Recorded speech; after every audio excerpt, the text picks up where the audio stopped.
இல்லை தெரியல, எனக்கு தெரியல. சீட்டில் ஆண்டுக்கிட்டு இருக்கேன் அப்படி தானே? 2 மணி நேரமாக ஃபோன் அடிக்க சீட்டில் ஆண்டுருக்கேன். என்ன அது என்ன இதோ சீட்டில் ஆடுவீங்களா நீங்கள் எல்லோரும்? சீட்டில் ஆடுவீங்களா? இல்லை ஆளுங்கட்சி இல்லை இப்படி தானே எல்லாம் சீட்டில் ஆடுவீங்களா? இல்லை நான் சொல்கிறேன் தப்பில்ல. பாயிண்ட் போட்டில் ஆடுவீங்க. சீட்டில் ஆட்டு பாயிண்ட் போட்டில் ஆடுவீங்க. பாயிண்ட் போட்டில் ஆடுது எப்படி தானே? நீங்கள் சம்பாத்தி பண்ணதுக்கு பாயிண்ட் போட்டு இது என்ன கவுண்ட் அதிகாரியா? இல்லை இது என்னன்னு கேட்கேன். ட்ரிப்பு தானே இது எதுக்கு ஆடுதியா? இதில் எதுக்கு ஆடுது எனக்கு தெரியல. இது எதுக்கு ஆடுதியா? இல்லை இது எதுக்கு ஆடுது? நான் குடிக்க தண்ணி ஒரு 8 லிட்டர் சொல்லிட்டேன், சேர்மெண்ட்டை சொல்லிட்டேன். நீங்கள் சீட்டில் ஆடுதிய. இதே சீட்டில் ஆடுறலாட்டா? நீங்கள் உங்களை அவ்வளோ பெரிய காலி பண்ணுறேன். இங்கே பாருங்க ஐயா, சீட்டில் ஆடுறாங்க.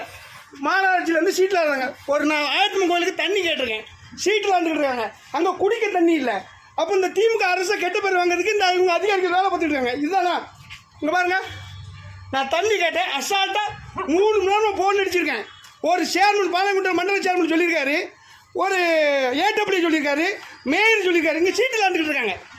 பாருங்க மறக்குறாரு, சீட்டில் ஆண்டுக்கிட்டு இருக்காரு. இந்த பாருங்க எப்படி இருக்கு பாருங்க.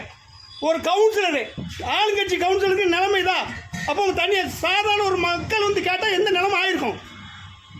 ஃபோன் அடிக்க 2 மணி நேரம் அடிக்க எடுக்க மாட்டேங்க.